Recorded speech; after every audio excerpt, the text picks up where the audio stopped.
MIT अभियांत्रिकी महाविद्यालयात take electro 2017 या कार्यक्रमाचे आयोजन करण्यात आले आहे। या कार्यक्रमाचा आढावा घेतला आहे आमच्या प्रतिनिधीने। आता आपण आलो आहोत MIT अभियांत्रिकी महाविद्यालयात। येथे इलेक्ट्रिकल आणि इलेक्ट्रॉनिक्स ब्रांचमध्ये टेक इलेक्ट्रो 2K17 नावाचा इव्हेंट आयोजित करण्यात आला आहे आणि विशेष म्हणजे हा कार्यक्रम विद्यार्थ्यांसाठी आयोजित केलेला आहे। यामध्ये अनेक गेम्स आणि टेक्निकल्स इव्हेंट्सचा समावेश आहे। यामार्फत विद्यार्थ्यांच्या कलागुणांना वाव मिळेल आणि त्यांना एक प्लॅटफॉर्म मिळेल आपले कौशल्य दाखवण्याचा। हा त्यामागचा हेतू आहे। तर आपण आपल्या या कार्यक्रमामार्फत जाणून घेऊयात यातील महत्त्वाच्या घटकांबद्दल अधिक माहिती।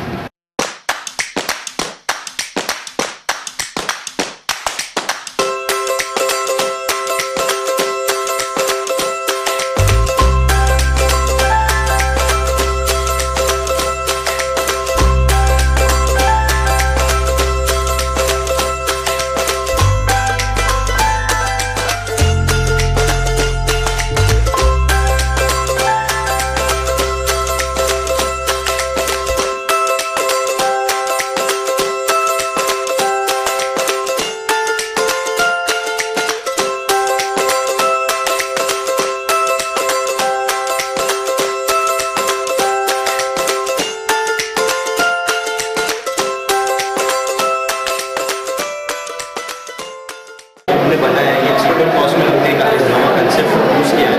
हमको एक्चुअली हमारा ब्रेक्स वगैरह हमारा क्लास में चल रहा था, तो ब्रेक्स में जैसा हाइड्रोलिक प्रेशर यूज़ होता है, जो पास्कल लॉ मेनली जो पास्कल लॉ रहता है वो हमने ये कंसेप्ट इस पर यूज़ किया है। तो अपन जैसे ही अपन प्रेशर यूज़ करते हैं, इसमें जब प्रेशर डालते हैं तो इसका जो कॉन्सेंट्रेशन ऑफ सप्लाई वाटर दिख रहा है, तो ये जो सप्लाई वाटर है तो ये जो सप्लाई वाटर इसमें से ट्रांसफ़र करके दूसरे इसमें ट्रांसफ़र करते हैं। तो उसकी वजह से वो जो ये है कि वो फोर्स एक्ट हो रहा है और वो फोर्स उसके अंदर कन्वर्ट हो रहा है। एक वर्किंग मॉडल में बताता हूँ। ये भी डिस्टेंस के लिए वगैरह ये यूज़ हो रहा है। इसका जो वाटर जो आ रहा है वो ये साइड से आ रहा है, ये दिख रहा है इधर से। और अगर हाइट अगर चेक करना है तो ये इधर दिख रहा है। सो इधर ये एप्लीकेशन मतलब बहुत चीपर कॉस्ट है और आगे जाके अपन भी बहुत यूज़ कर सकते हैं। हाइड्रोलिक JCB अगर कुछ बनाना है तो विद fuel mainly fuel domestic fuels और इलेक्ट्रिसिटी विदाउट यूज़ किए, और ये JCB चीपर कॉस्ट में भी बना सकते हैं। और आगे जाके इन्वेंशन अगर हुआ तो बहुत फ़ायदा होगा। और ये जो इंजेक्शन एक्चुअली यूज़ नहीं होगा, सिलेंडर्स यूज़ होगा, जो एक ऐसा डिज़ाइन होगा कि आगे जाके अच्छे से डिज़ाइन कर सकते हैं कि ये जो रोड पूरा वेट एक्ट होता है वो हिसाब से डिज़ाइन करके ये अच्छे से यूज़ कर सकते हैं कंसेप्ट।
अल्ट्रा इव्हेंट ऑर्गनाईज करत आहे. त्याच्या आधी आम्ही क्षितिज पण केला आहे आणि करोना पण केला आहे.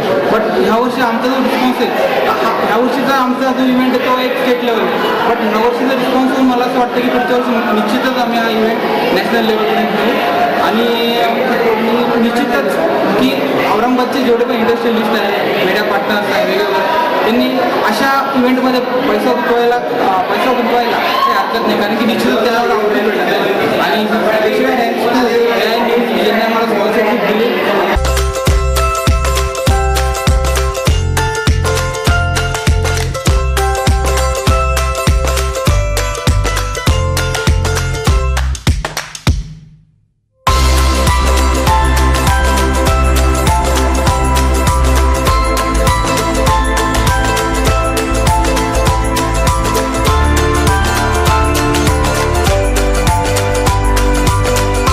तुम्ही बघू शकता विद्यार्थ्यांनी स्वतः ही बोर्ड तयार केली आहे आणि त्यामागे त्यांचे अमाप कष्ट आपल्याला दिसून येत आहेत.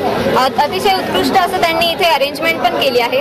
आता आपण त्या स्टुडंट्सला विचारूया त्यांनी ही बोर्ड कशी आणि कुठे तयार केली. तू ही बोर्ड स्वतः तयार केली? पूर्ण टीमने बनवली आहे. आणि यासाठी तुम्हाला मार्गदर्शन कुठून मिळालं? मार्गदर्शन आम्ही मुळे मॅडमकडून घेतलं. आणि पूर्ण आणि सामान वगैरे सगळं अरेंज तुम्हीच केलं का? हा सामान आम्ही घेतलं. आणि म्हणजे यामागे तुमचा मोटो काय होता की तुम्ही हेच का निवडलं? हा बोट रेसिंग हा थोडा औरंगाबादमध्ये नवीनच आहे. कारण की आतापर्यंत कुठे इव्हेंट झालेला नाही आतापर्यंत. आणि हा फर्स्ट टाइम आहे औरंगाबादमध्ये. त्याच्यामुळे तो खूप अट्रॅक्टिव्ह राहिली. त्यामुळे आम्ही हा इव्हेंट घेतलेला आहे. ओके. आणि तू स्टुडंट्सला याच्या मार्फत काय मेसेज देऊ शकतो? त्याच्यामार्फत मला विकेंड म्हणजे कोणतीही गोष्ट आपण अशक्य शक्य करू शकतो. कारण की आम्हाला ही बोर्ड बनवायची होती, तर आम्ही अगोदर टेस्ट करायची होती. तर टेस्ट करण्याच्या वेळेस आमचे सक्सेस नाही झाला. आमचे म्हणजे एक बोर्ड बनवण्यासाठी आम्हाला 1000 रुपये खर्च झाले अगोदर. कारण की आम्हाला खूप काही मोटर्स आणावं लागला, त्याची टेस्टिंग घ्यावी लागली. त्याच्यानंतर आम्हाला 2-4 दिवसांनी आम्हाला नंतर जेव्हा टेस्टिंग घेऊन नंतर आम्हाला कळलं की अरे इतके होत. आणि अजून बाकीचे इव्हेंट्स आहेत त्याबद्दल काय सांगतो? पूर्ण टोटल टेक्निकल इव्हेंट आहे. त्याच्यामुळे टेक्निकल नॉलेज आहे ते आपण इंजिनिअरिंग कॉलेज आहे, त्याच्यामुळे आपण टेक्निकली घेतलं पाहिजे. जेणेकरून आपलं जे टेक्निकल नॉलेज आहे ते इन्क्रीज होईल. असे टेक्निकल इव्हेंट व्हायला पाहिजे. म्हणजे ज्याप्रमाणे आपण बघितलं की त्यांना इतके कठीण अवस्थेतून आणि त्यांचे पहिली बोट फेल झाली पण तरी पण त्यांनी आशा नाही सोडली आणि दुसरी बोट बनवली. यासाठी सगळ्यांकडून त्यांना टाळ्या मिळायला पाहिजे. आणि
आपण एक बेसिक कन्सेप्ट क्लिअर होण्यासाठी जस्ट एक कंपोनंटसोबत प्रॅक्टिकली त्यांचं डेमॉन्स्ट्रेशन करून घेत आहोत. तर त्यांना हाताळायला पण भेटतील, सगळं करायला भेटतील आणि जस्ट प्रॅक्टिकलसोबत त्यांचा एक इंटरेस्ट वाढावा इलेक्ट्रिक लाईफमधला, इलेक्ट्रॉनिक लाईफमधला त्यांचा जस्ट एक स्टार्टअप द्यावा. त्यासाठी आम्ही त्यांना एक प्लॅटफॉर्म अवेलेबल करून दिले. इलेक्ट्रोमेनियामध्ये ॲक्च्युली असा प्रयत्न करतो की त्यांना थिअरॉटिकल जगातून प्रॅक्टिकल जगामध्ये कसा त्यांना आपल्याला अप्रोच करता येईल. त्यांना स्वतः इलेक्ट्रॉनिक कंपोनंटशी हाताळून स्वतः काहीतरी इन्व्हेंट करायची एक संधी उपलब्ध करून ते छोट्या स्किल का होईना पण एक नवीन प्लॅटफॉर्म त्यांचे जे निर्माण करता येईल की ज्यातून ते स्वतः त्यांच्या आयडियाज डेव्हलप करून तिथे इम्प्लिमेंट करायचं त्यांना एक स्टेज भेटते. आणि प्रॅक्टिकल जे आपण कॉलेज लाईफमध्ये जे करतो त्याच्यामध्ये आपल्याला प्रॅक्टिकलपेक्षा थिअरीवर जास्त करतो. तो जो थिअरी आणि प्रॅक्टिकलमधला जो गॅप आहे तो कमी करण्यासाठी आम्ही एक प्रयत्न करतो आणि त्यात आम्हाला चांगलं यश मिळतं आहे याचा आम्हाला खूप आनंद आहे. आणि आमचे जे इन्स्टिट्यूट आहे आणि आमच्या मॅडम वगैरे यांनी जो आम्हाला सपोर्ट दिला, जो मॉरल सपोर्ट म्हणा, एक आम्हाला हे कंडक्ट करण्याची जी एनर्जी दिली, त्याबद्दल आम्ही त्यांचे धन्यवाद करतो. आणि आमचे कोऑर्डिनेटर्समध्ये जो कोऑर्डिनेट आम्ही करतो आहे एकमेकांमध्ये, जो फ्लेक्झिबिलिटी आहे, सगळे नॉलेज शेअरिंग कॅपॅसिटी ती खूप चांगली असल्यामुळे आम्ही नवीन एक इरा सुरू करतो आहे की इलेक्ट्रॉनिक आणि इलेक्ट्रिकल क्षेत्रामध्ये. हा कार्यक्रम औरंगाबादमध्ये होत असला तरी इथे पार्टिसिपेट करणारे अगदी जालन्याहूनही आले, तर त्यांच्याकडून आपण त्यांचा फीडबॅक जाणून घेतो. या ठिकाणी आल्यानंतर खूप छान वाटलं. अतिशय शिस्तबद्ध पद्धतीने त्यांनी नियोजन केलेलं आहे. खूप काही शिकायला मिळते. खूप वेगळे टॉपिक्स या ठिकाणी दिलेले आहेत. या ठिकाणावरून खूप काही इथे आल्यानंतर खूप काही शिकणं मिळालेलं आहे आणि या प्रकारचा कार्यक्रम आम्ही जालन्यामध्ये नक्कीच घेण्याचा प्रयत्न करू. आता आपण बघितलं की विद्यार्थ्यांनी कशा प्रकारे त्यांचा कन्सेप्ट मांडला वेगवेगळ्या पद्धतीने. Head of the department of electrical and electronic engineering ह्या प्रोफेसर स्मिता पडवे आत्ता आपल्यासोबत आहेत. त्यांना आपण विचारूया की विद्यार्थ्यांनी इतकं छान आयोजन केलं, याबद्दल त्यांना काय वाटतं. टेक इलेक्ट्रा 2017 हा 2 दिवसाचा technical event electrical and electronics engineering डिपार्टमेंटनी ऑर्गनाईज केलेला आहे. याच्यामध्ये बऱ्याचशा टेक्निकल इव्हेंटचा अंतर्भाव केलेला आहे, जसं की इलेक्ट्रोमेनिया असेल, पोस्टर प्रेझेंटेशन असेल, टेक्निकल रंगोली असेल. अगदी रोबोरेससारखा जरी विषय घेतला तरी हा साधा रोबोट न चालू करता त्यांनी पाण्यावर फिरणारा रोबोट केलेला आहे. इलेक्ट्रोमेनियासारख्या इव्हेंटमध्ये मुलांनी पार्टिसिपंटना बेसिक नॉलेजपासून इत्थंभूत माहिती देण्याचा प्रयत्न केलेला आहे. याचा अजून एक महत्त्वाचा पॅरामीटर असा की याची जी पूर्ण फायनान्शियल बाजू आहे ही मुलांनी स्वतः ऑर्गनाईज करून हा प्रोग्राम सेल्फ सस्टेनेबल बनवला.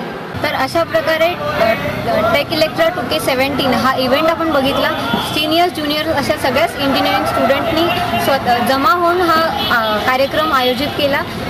तसेच त्यांच्या कलागुणांचं आपल्याला बघायला मिळालं, जसं की त्यांनी कसा रोबोट बनवला, तसं त्यांनी त्यांचं मत पोस्टरवर मांडण्याचा प्रयत्न केला. हे सगळं आपण बघितलं. तर यामार्फत त्यांच्या कलागुणांचा विकास व्हावा अशी एक आपण अपेक्षा करूया.